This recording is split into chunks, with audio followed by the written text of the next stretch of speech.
Hello and welcome to Tech Trends with me, Olayemi Odunuga.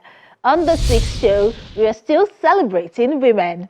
We first featured DigiGirls by Cybersafe Foundation and the UK's Digital Access Programme to support the inclusion of women in the digital space. We also feature the Digital Democracy Fair, which is an activity under Yaga Africa's Turn Up Democracy initiative, designed to identify tech innovations that support citizens' engagement with the government, facilitates the demand for accountability, and promotes civic action at different levels. And then we continue conversations about women in tech with Tayo Winkule, CEO and founder of Techlytics Africa. And she will be talking about how to ensure gender diversity is not just a checkbox, but a staple changer for the tech industry. But as always, this is the program that takes you on a ride in 25 minutes to seek out innovation and creativity that are unique to Africa.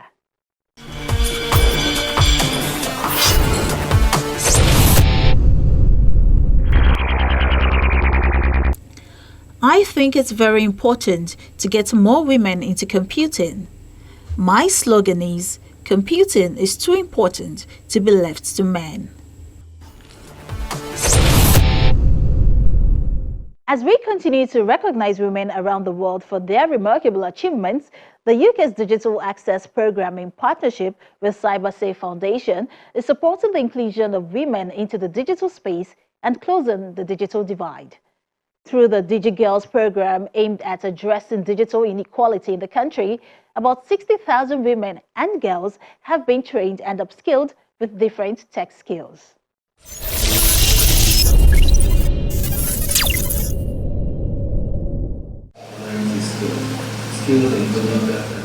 Women and girls have long been in the minority in the tech world, facing systemic barriers that limit their access and opportunities.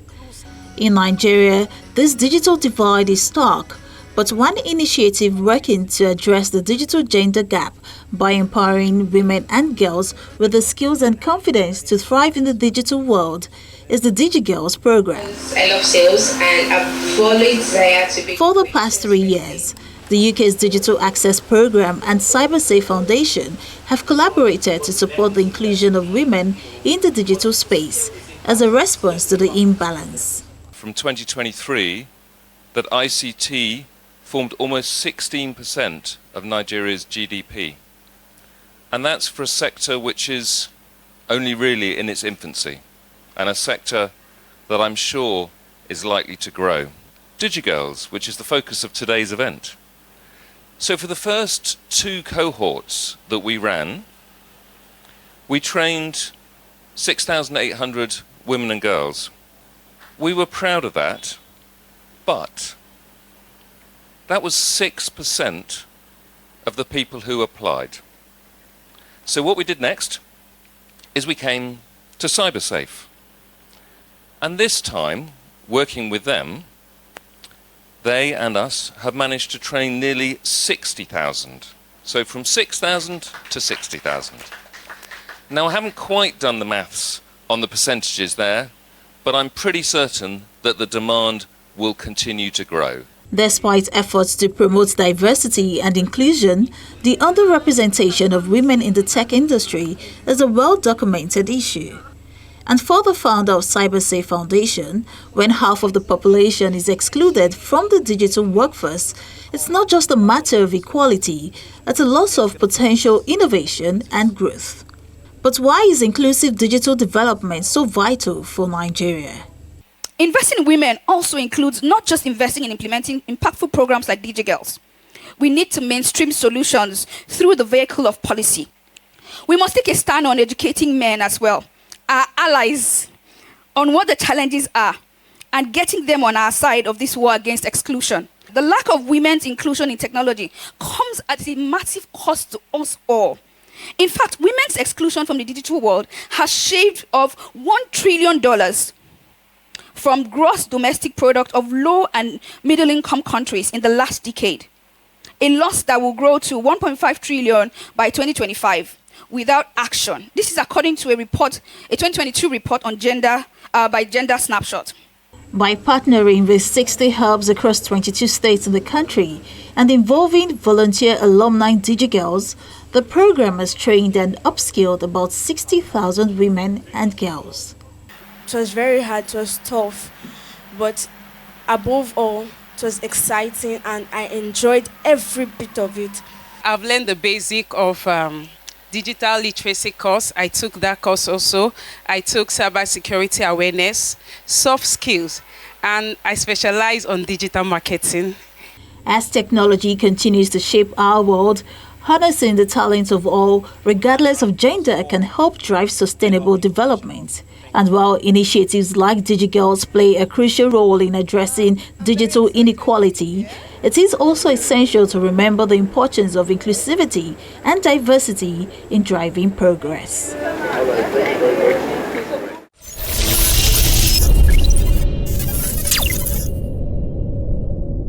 In a bid to bolster citizen engagement and accountability in governance, Yaga Africa's Turn Up Democracy initiative launches the Digital Democracy Fair. The primary objective of the fair is to showcase tech innovations and digital tools specifically designed for civic engagement, creating an environment where tech innovators and civic actors can collaborate to drive social change. Every single one of us. It's a mix of tech enthusiasts and civic-minded individuals at the Lagos Digital Democracy Fair, where the aim is to spotlight tech innovations that empower citizens to engage with the government, demand accountability, and take meaningful civic action. It's where people can enrich themselves with the knowledge that they need. The fair, a collaborative effort between Yaga Africa's Turn Up Democracy Initiative and Civic Hive, isn't just about showcasing fancy gadgets. It's about leveraging technology to strengthen democracy and ensure accountability. It's designed to provide a platform to showcase civic tech innovations that either promote civic education, promote demand for accountability, and then promote civic engagement. So what we have today is we have over 12 innovators, people who have tech solutions. For instance, there's one around how to dispel disinformation, things around how to protect human rights or report human rights abuse, things like how to hold the government to account based on their promises during the elections. And the idea of the fair is, in the pre-elections phase, we hosted a civic tech camp that looked at young people who use digital tools to promote youth participation in the election. So after elections, what next? And so this time around, the tools that people are showcasing is basically what they've designed that can promote citizens' engagement with the government at the federal level, at the state level, and at the local government level. And we have over 12 innovators, and most of them from the southwestern part. Like you say, this is happening in Lagos. The idea is subsequently we can scale it at the national level. From apps facilitating citizen government communication to platforms promoting civic engagement, the Digital Democracy Fair is a hub for tech innovators and civic actors to collaborate for social change. The app is actually developed for people to have access to report cases of abuse, especially those related to abuse of human rights. This Chrome extension will help you spotlight hate speech issues, and we will intend to work with platform owners to ensure that these hate speech are not amplified. The Truly Verify Africa, a mobile responsive site that is supposed to empower Nigerians from 18 years and above to stop the spread of misinformation and fake news, leading up to not just only 2023 elections, but also post-general elections. It is also an avenue to identify new opportunities for improving citizens' engagement with public officials and improve understanding of the impact of digital transformation on democracy and public participation. The most critical thing is that we see a lot of activity in the digital space. You see a lot of activity, on social media. How do you turn that into practical action? How do you get young people to really engage and to transfer that work from the digital platforms into the democratic arena, to really engage with different levels of accountability, different levels of governance, of the governance process?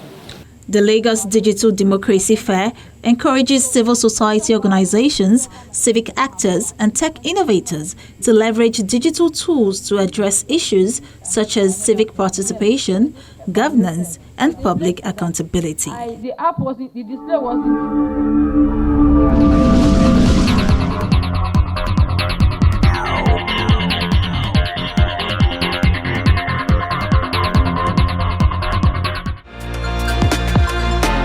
Did you know Motorola produced the first ever portable mobile phone? In 1983, Motorola paved the way for smartphone manufacturing companies by creating the first portable phone, the Motorola Dynatac 8000X. This first handheld cellular device allowed users to make longer distance calls, extending communication beyond the limitations of landline phones. The Dynatac 8000X was bulky, featured keypads and an antenna, marking a significant advancement in mobile technology.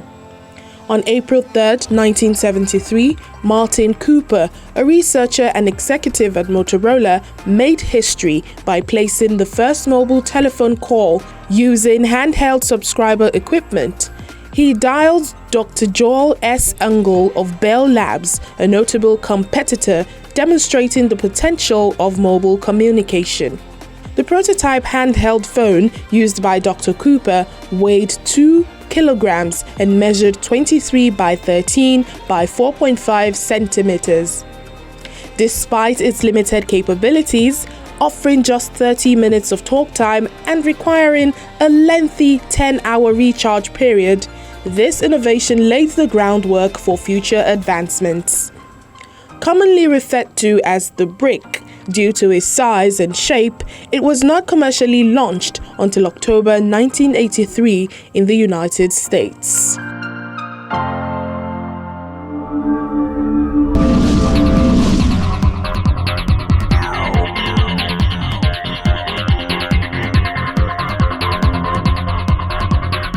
Tech trivia. How much do you really know about the tech world? Put your knowledge to the test with these trivia questions. What wireless telecom company is a wholly owned subsidiary of AT&T and shares its name with the insects in the Grillidae family?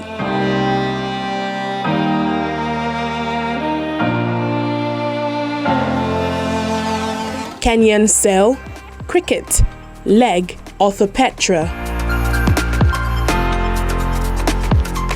And the answer is cricket.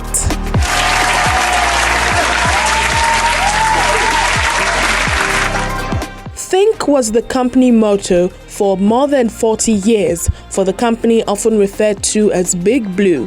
What is this frequently acronymed company?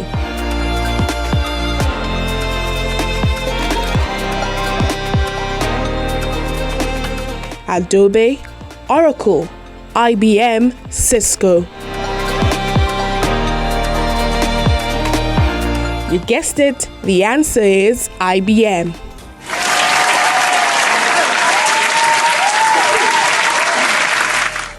Typically considered the successor to dial-up internet access in many American homes, what is the B term for wide bandwidth data transmission, which was able to transport multiple signals and traffic types?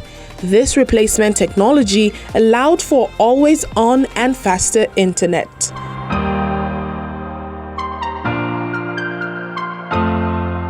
Is it narrowband, wideband, data transmission, or broadband? Broadband.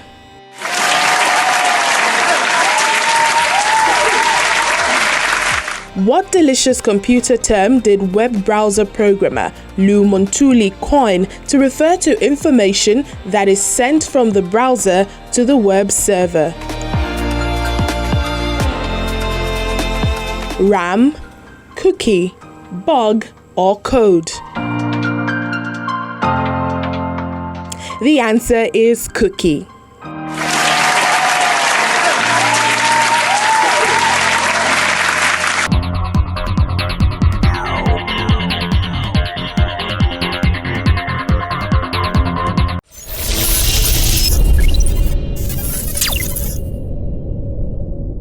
It is still the season of celebrating women, and it's also a fantastic opportunity to shed light on various topics that highlight the achievements, challenges, and contributions of women in the tech industry. This week, we will be talking about how we can inspire the next generation of women and ensure we have a more diverse mix within tech teams. Taya Winkole, the CEO and founder of Techlytics Africa, will be sharing her thoughts on this.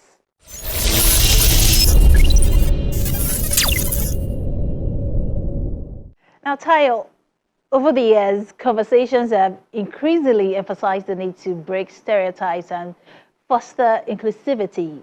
But let's start with the basics here. How crucial is the revamping of STEM education in primary schools? Shouldn't we start to consider this as the foundation when encouraging diversity in the tech field? Yes, thank you. So I believe it's a very crucial thing to do at the basic level, at the primary level, because this is what basically builds the foundation for people or for young students picking up STEM skills. We had wrong impressions of mathematics, science while we were growing up. We had the impression, oh, it's very difficult, we cannot do it. So some of us shied away from it, right? However, as things went on, we realized it was just they were just myths. So I believe that if these were been inculcated and in a friendly manner in our primary school syllabus or curriculum, it would have gone a longer way than where we find ourselves today. So it's high time we included those stuffs in our primary school curriculum. It's very crucial. And in encouraging young girls, right, are there enough female role models in the tech space today, as well as, mentorship programs to inspire the next generation of women? Thank you. So for me, I believe we do not have enough women in tech leadership. The problem is split in two places. We do not have enough women, and the few who are there, they are not given the necessary recognition that they really need to do, where the entire nation or the entire world can see that the impact of what they are doing. So there's still a lot more women who are luckily in tech leadership, but they're still living in obscurity. So the visibility is not so there. So even young girls do not know that, oh, this is something they can achieve, because they are basically not seeing a lot more people in that regard. We have enough people or enough women in business, women in fashion, blazing the trail all over Africa, all over the world. But tech leadership, not so much of visibility in that. So how can we ensure that mentorship becomes a widespread practice? Thank you. So mentorship, it's not a new word. It's what we've been used to. We've heard it here and there. However, we can do more when it comes to tech leadership or tech mentorship. I understand there are other girls, people in rural areas who do not even have access, who are not even so much aware of where tech is going, the trends that we're seeing, the emerging technologies we're seeing. They do not know, right? So we should be able to at least we should be able to, and we see some fantastic programs for tech mentorship out there, but we need to do more in terms of, we could even leverage technology to do virtual mentorship for these people in rural areas. We could do more by partnering with NGOs and, knowing that we are doing it for a greater cause, and we should be able to bring more young girls to the forefront. Taya, what about the impact of having diverse teams when it comes to creativity and innovation in the tech sector? Oftentimes we hear about how women are in the minority, in tech teams. For example, in a team of 10, there could be perhaps, 1 or 2 females only. Can we quantify the positive effects of having a more diverse mix within tech teams?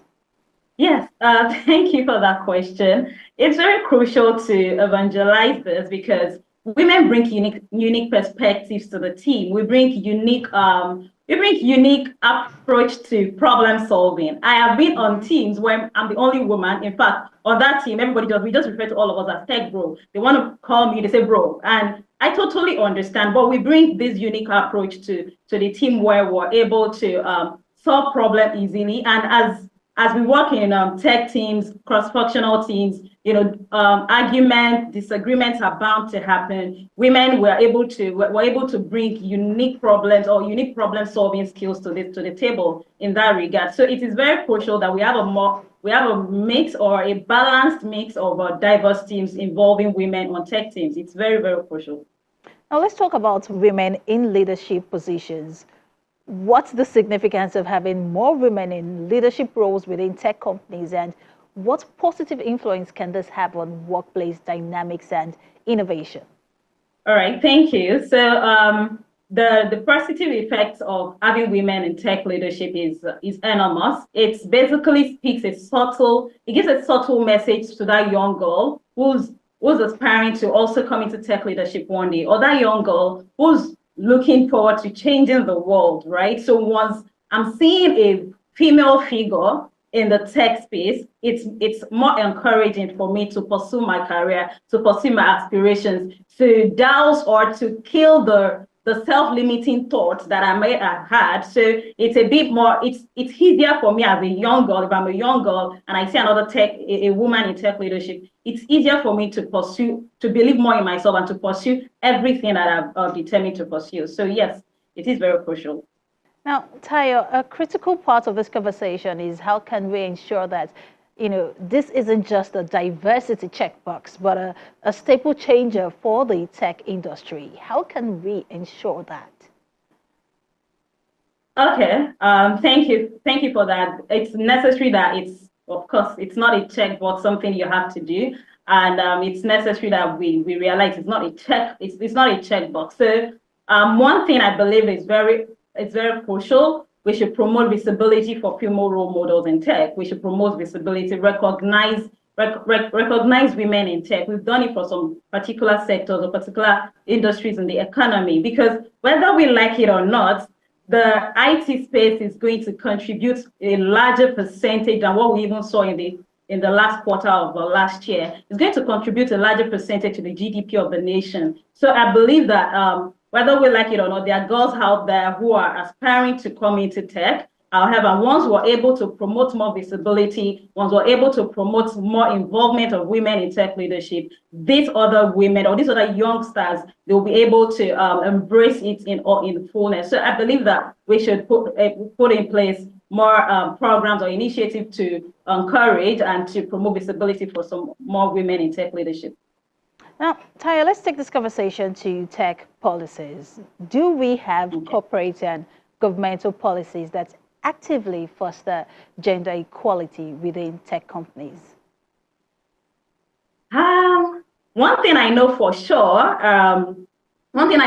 with tech companies I've worked with is we're continuously driving this inclusion in tech policies. That is, you would find on the average, out of 10 companies, you'll find at least 8 companies who are inclusively or who are consciously improving their policies to say, for every hire, at least we want to be able to balance our gender equality, or want to be able to balance our gender mix. So for every hire that HR people would have, they would necessarily find you have a target to bring in more women into this space. You have a target to bring in more women into this space. So yes, we have companies that are well aware, and there are more policies driving that forward as of today. So I'm very, very well sure and aware of that. We have more people, more policies favoring that right now.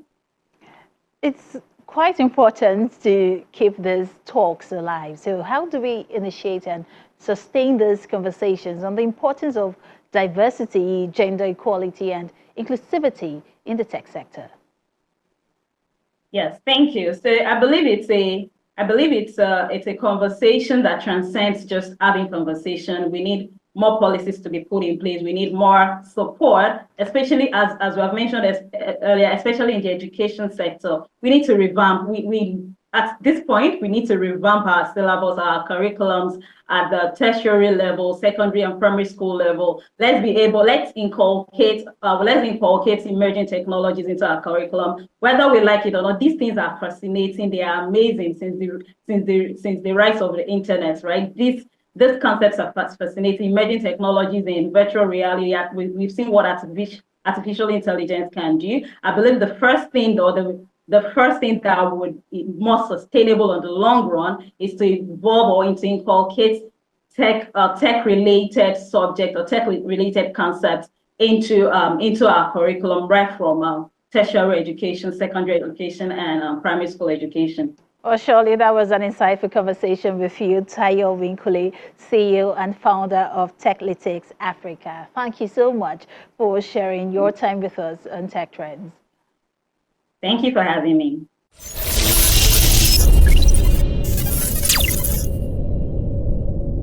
And here's where we draw the curtain of the program this week. Thank you for watching. But as always, Tech Trends is here to share insights, trends, and developments happening in the tech space. And if you missed any part of the program, you can always catch up on the channel's TV YouTube accounts where we have all of our episodes. And I encourage you to watch, share, and like your favorite editions. For Tech Trends, I'm Olayemi Otunuga. I'll see you next time.